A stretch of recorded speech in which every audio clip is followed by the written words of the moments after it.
Alright, today we're diving into 10 fantastic AAA games that for whatever reason just didn't get the love they deserve. These are big budget titles that should have been all the rage, but somehow flew under the radar.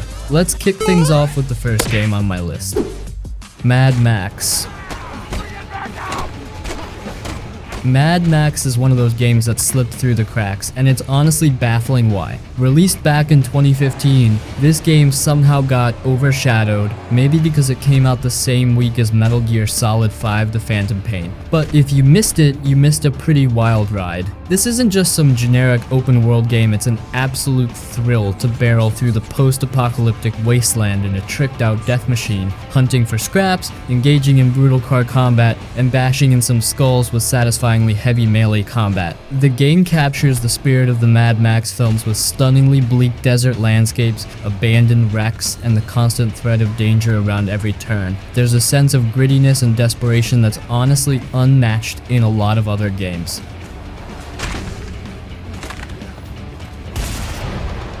Sure, it might not have the deepest story or the most innovative gameplay mechanics ever, but there's something almost meditative about its grind. The car customization alone is a game within a game, letting you build a hell-on-wheels vehicle that's uniquely yours. And when you're in the thick of it, slamming into enemy cars, triggering explosions, and fighting for your life against wasteland psychos, it's hard not to get completely absorbed. If you like games where you can just lose yourself in the rhythm of exploration and combat, Mad Max is a hidden gem you've got to check out. It might not have gotten the love it deserved back then, but there's no reason not to give it a shot now.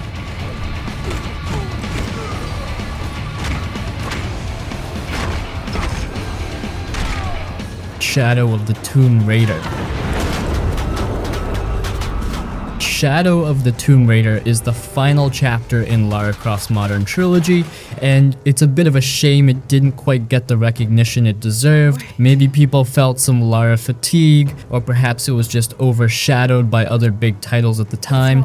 2018 was a great year for games anyways. We got many big titles like Spider-Man, RDR2, God of War, but honestly, if you're into action-adventure games with a heavy dose of exploration, puzzles, and combat, this one should be on your radar. This game takes Lara deep into the heart of the Amazon, navigating treacherous jungles, forgotten tombs, and ancient cities filled with secrets. The visuals are simply stunning, lush greenery, detailed temples, and those intense lighting effects make every environment pop. You can feel the humidity of the jungle, hear the distant roar of jaguars, and see the sun filtering through the thick canopy overhead. It's an experience that feels alive and dangerous. Shadow of the Tomb Raider dives deeper into Lara's psyche, showing a more mature, driven version of her character as she faces the consequences of her actions and her relentless pursuit of hidden treasures. It's darker and a little more introspective than its predecessors, which is a refreshing change of pace. And of course, the game still delivers those high-stakes, adrenaline-pumping set pieces the series is known for: collapsing ruins, daring leaps, and heart-pounding chases.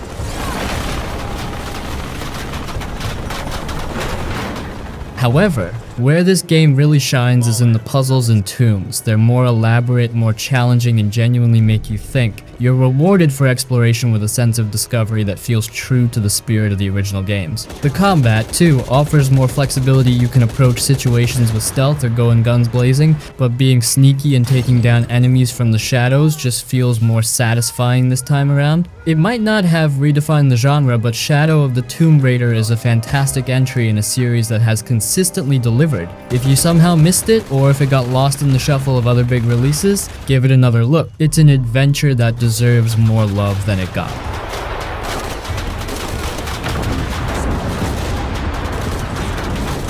Guardians of the Galaxy. Guardians of the Galaxy was one of those pleasant surprises that a lot of people didn't see coming. Maybe it was the shadow of the mixed reception to Marvel's Avengers game, or just the general skepticism that comes with big licensed games, but this one somehow flew under the radar for many. And that's a real shame, because it's actually a fantastic space adventure that captures the spirit of the Guardians in the best possible way. You play as Star-Lord, but you've got the whole crew, Rocket, Groot, Drax, and Gamora along for the ride, and their personalities really shine through. There's a lot of dialogue, like a lot, but it never feels forced. Instead, it feels like you're part of an ongoing, ridiculous, and often hilarious conversation between these misfit heroes. The story itself is compelling, mixing emotional beats with the kind of cosmic craziness you'd expect from a Guardians of the Galaxy game. It's got heart, humor, and a surprising amount of depth. You're making choices that can actually affect how the game plays out, which is a nice touch and keeps you engaged. There are moments where you genuinely feel like a leader, making tough calls and dealing with the consequences both big and small. Hey, World Mind, long time no see. And let's not forget the music. The game's soundtrack is absolutely packed with 80s hits and some original tracks from Star-Lord's fictional band. It feels like the music is almost another character, setting the tone for epic battles and quieter, emotional moments alike. The combat is fun and frenetic, letting you use each Guardian's abilities in creative ways. It's not the deepest combat system out there, but it works, and it's got enough variety to keep things interesting. Visually, Guardians of the Galaxy looks stunning. The environments are colorful and imaginative, truly capturing the weird, wild nature of Marvel's cosmic side. There are a few rough edges, like some awkward animations or minor bugs, but nothing that really drags down the overall experience. If you skip this one, because of the stigma around licensed games or the mixed bag that was Marvel's Avengers, you might want to rethink that. Guardians of the Galaxy is a game with heart, humor, and style. It doesn't reinvent the wheel, but it's a hell of a ride from start to finish, and it absolutely deserves a bigger audience than it got.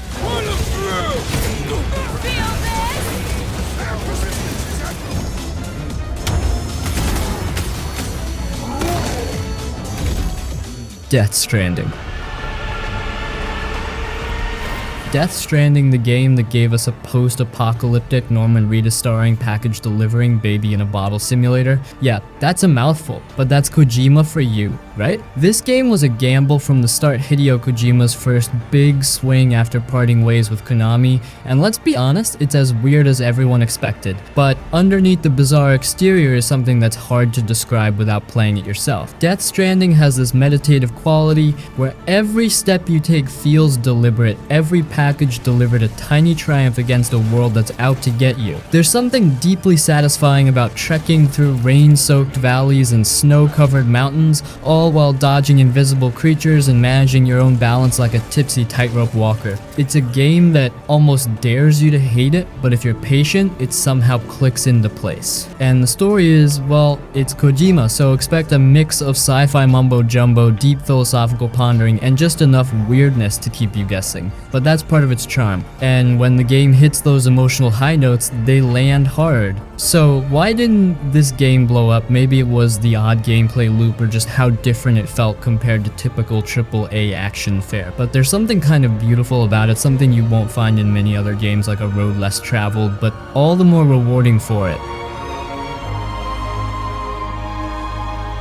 The thing is, Death Stranding isn't just weird for the sake of being weird. There's a method to its madness. At its core, it's about connection. The world is broken, and it's up to you to stitch it back together, one exhausting, rain-soaked journey at a time. And it's not just you out there. There are hints of other players, two bridges they built, ladders they left behind, signs of their struggle. That's something special in a game where you spend so much time feeling alone. It's like the game is constantly whispering, you're not alone in this mess, and there's something oddly comforting about that. But let's be real, it's not for everyone. It's slow. You spend a lot of time just walking, balancing, and trying not to fall flat on your face. There's no quick fix, no instant gratification. And maybe that's why some folks bounced off it. But if you stick with it, there's a rhythm you start to feel, a strange zen-like flow to it. You find yourself lost in its world, feeling the weight of every step and every delivery. It's more than a game, it becomes a kind of pilgrimage. And when the story kicks into gear, oh boy, buckle up. Kojima does not hold back. There are moments where you'll be scratching your head and others where you'll feel a gut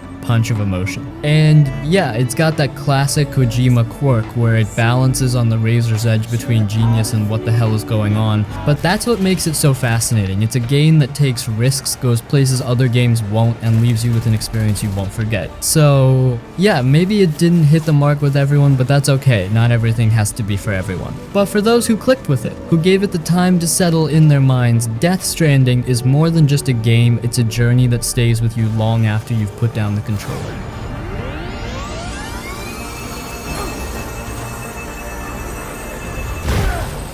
Rage 2.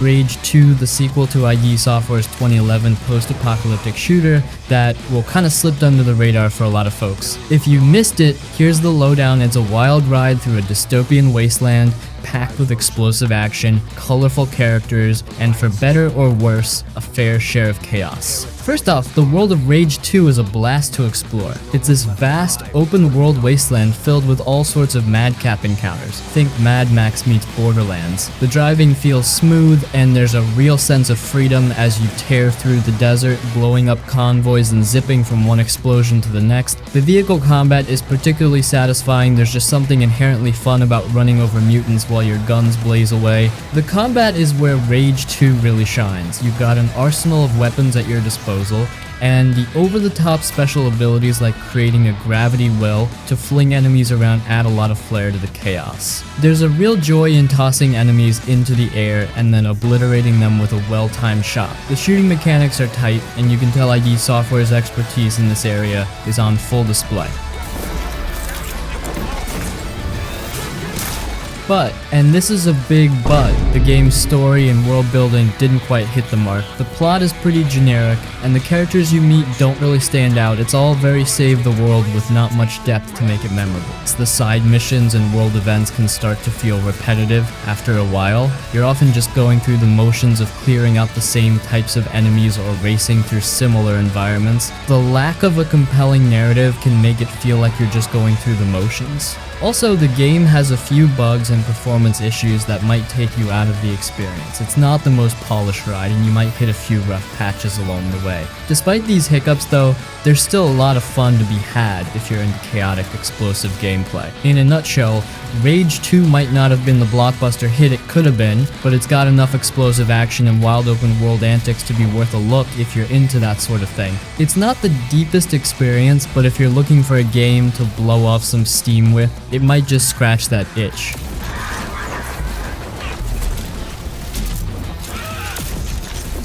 Deus Ex Mankind Divided. Deus Ex Mankind Divided is one of those games that kind of slipped through the cracks for a lot of people, and that's a real shame because it's got a ton going for it. If you're into Cyberpunk, you'll feel right at home with this one. The game's set in a world that's both neon-soaked and gritty, filled with a mix of high-tech and low-life that just oozes atmosphere. You play as Adam Jensen, a guy who's undergone some serious cybernetic upgrades and is now navigating a future where augmented humans are basically second-class citizens. The game's story dives into some heavy themes about discrimination and societal divide, and it does so with a level of depth that's pretty impressive. It's like they took everything we love about Cyberpunk and put it into one game.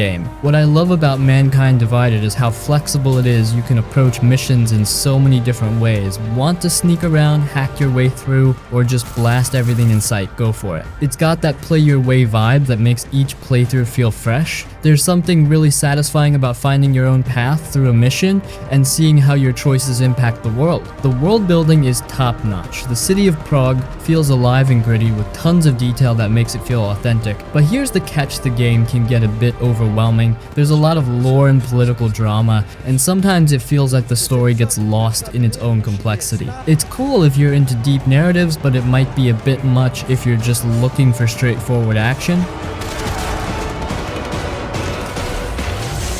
Visually, the game looks great. The neon lights, the shadows, and the dark alleyways all create a really immersive experience. That said, it does have its repetitive moments. Some side missions can start to feel like they're all blending together, and a few technical issues pop up now and then. Where Mankind Divided really shines is in its character interactions. Jensen's conversations with other characters are well written and add a lot of depth to the story. The game's moral choices are thought-provoking, and they make you really think about the impact of your decisions. So, if you missed out on Deus Ex Mankind Divided when it came out, I'd say give it a shot if you're into Cyberpunk and enjoy games that let you shape your own path. It's got its flaws, but it also has a lot of cool stuff going on that's definitely worth checking out. It's one of those games that might not have made a huge splash, but it's a hidden gem for sure.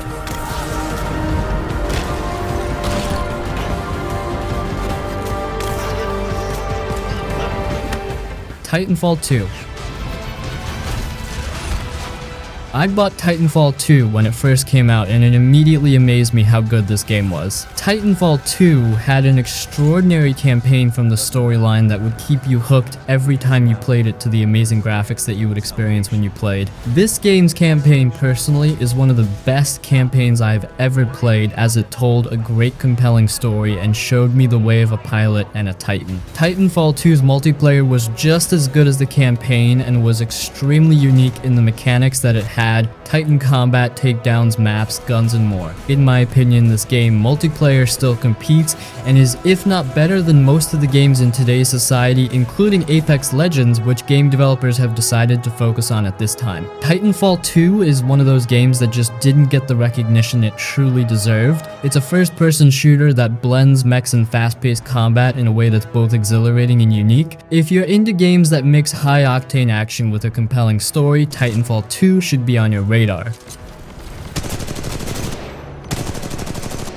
The single-player campaign in Titanfall 2 is a real standout. It's rare for FPS games to nail both gameplay and storytelling, but this one does it beautifully. You play as Jack Cooper, a soldier who gets paired up with a Titan, basically a massive mech that's got a personality of its own. The bond between Jack and his Titan, BT-7274, adds a lot of heart to the story, making the journey feel personal and impactful. One of the highlights of the campaign is its creativity. The game isn't afraid to experiment with level design and gameplay mechanics. There are sections where you're manipulating time, which adds a fresh twist to the usual run and gun style. These moments aren't just gimmicks, they're integrated into the story and really make you think about how you approach each challenge. So if you missed Titanfall 2 when it first came out, give it a go. If you're into fast-paced shooters with a heart, its blend of innovative gameplay, compelling story, and engaging multiplayer makes it a hidden gem in the FPS genre. It's one of those games that didn't get the spotlight it deserved, but it's definitely worth your time.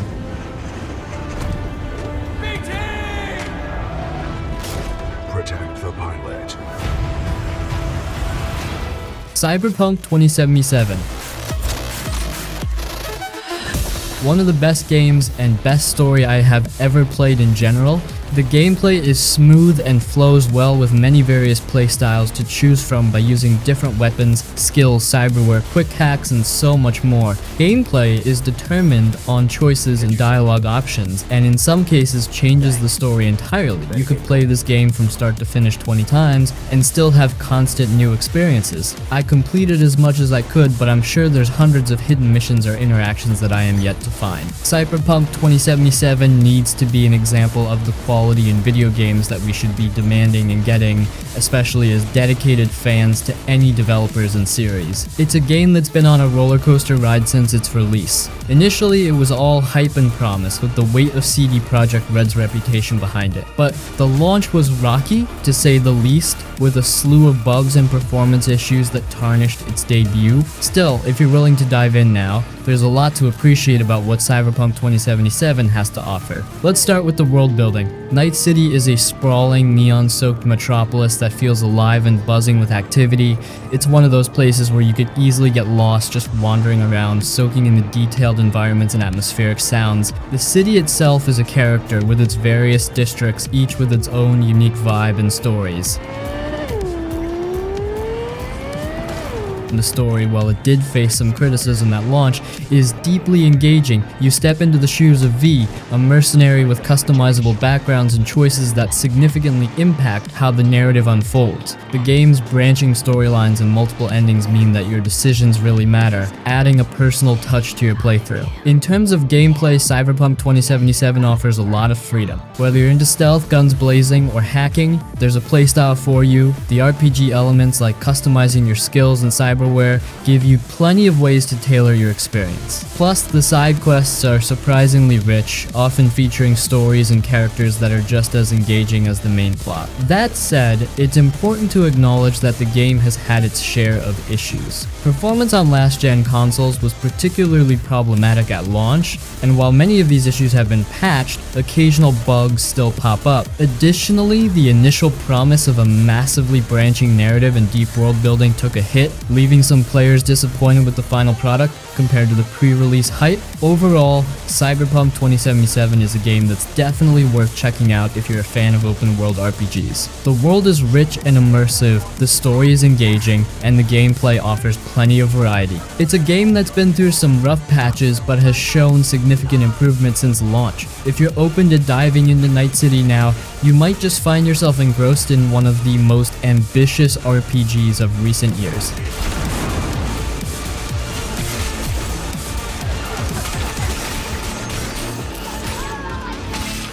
The Order 1886. The Order 1886 is one of those games that's often brought up in conversations about overlooked gems or underappreciated titles. It's set in a beautifully crafted alternate history London where you're a member of an elite order fighting against supernatural threats. The atmosphere is one of the game's strongest suits, blending Victorian-era aesthetics with steampunk elements to create a visually stunning experience. The game's presentation is top-notch. From the detailed character models to the richly designed environment, it's clear that a lot of care went into making everything look impressive. The lighting, textures, and overall design make London feel like a living, breathing city caught in a dark and mysterious time. It's a bit like stepping into a high-end period drama, but with monsters and a lot of action. Speaking of action, The Order 1886 delivers a solid gameplay experience. The cover-based shooting mechanics are smooth and engaging, with a variety of weapons that fit the steampunk theme. There's a good mix of combat and exploration, and while it's not the most innovative in terms of gameplay, it does what it sets out to do quite well. Where the game really shines, though, is its story and presentation. The narrative is steeped in intrigue and conspiracy, revolving around a secret society dealing with supernatural threats. It's a bit linear, but the characters are well developed and the plot twists keep things interesting. The voice acting and motion capture are top-notch, making the story feel more immersive and engaging. However, The Order 1886 does have its share of shortcomings. One major point of contention is its length. The game is relatively short, clocking in at around 8 to 10 hours, and it's structured more like a cinematic experience than a sprawling adventure. Some players felt it was too brief for the price and wished there had been more content. Additionally, while the visuals are impressive, they can sometimes overshadow the gameplay. The game is very much focused on its narrative and presentation, which means that the actual gameplay mechanics can feel a bit repetitive. It's a bit like watching a great movie that you wish had more interactive elements. Despite these flaws, The Order 1886 is a game that offers a unique experience with its atmospheric setting and compelling story. If you're a fan of narrative-driven games with strong visuals and don't mind a more linear experience, it's definitely worth checking out. It might not be a perfect 10 out of 10, but it's a solid example of a game that deserves more attention than it often gets.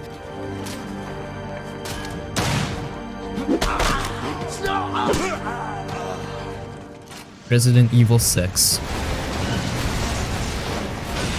I'm going to start off by saying that this game does not deserve the hate it gets. Honestly, most of the hate you see is from die-hard refans that can't accept a different aspect to the series other than survival horror. That being said, there's a lot to like about this game. There still is horror, it's just sometimes outweighed by action. You can play 4 different campaigns: Leon, Chris, Jake, and Ada's, which is actually hidden until you complete the other 3. Honestly, Resident Evil 6 is actually a very good game. It also has multiplayer, so you can play with friends. Don't listen to the hate and give it a chance, you might just like it.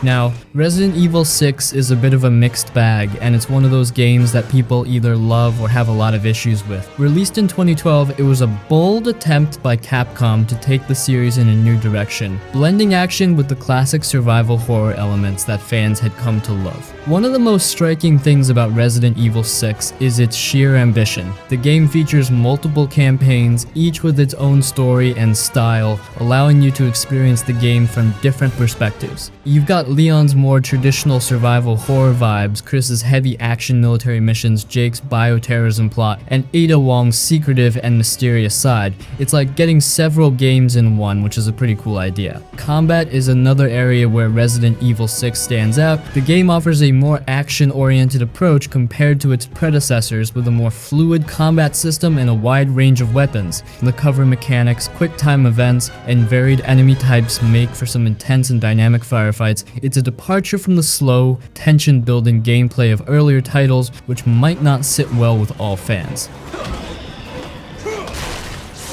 But here's where the criticism comes in. Resident Evil 6 was often criticized for being overly ambitious but not quite hitting the mark. The shift towards more action and away from the survival horror roots led to some complaints about the game losing its edge. Some players felt the story was convoluted, with too many characters and plot lines that didn't always mesh well. The multiple campaigns, while ambitious, also led to a sense of disjointedness with varying levels of quality and engagement.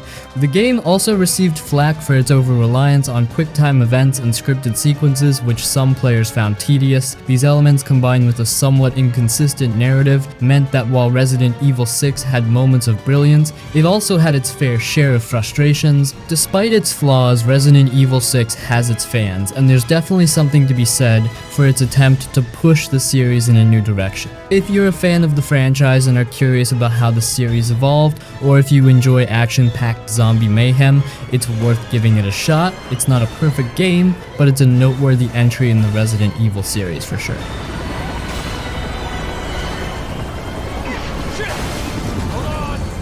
Well everyone, that was all for this video. Hope you enjoyed it. Make sure to subscribe as we are very close to 21,000 subscribers. Have a good day and I will see you in the next one.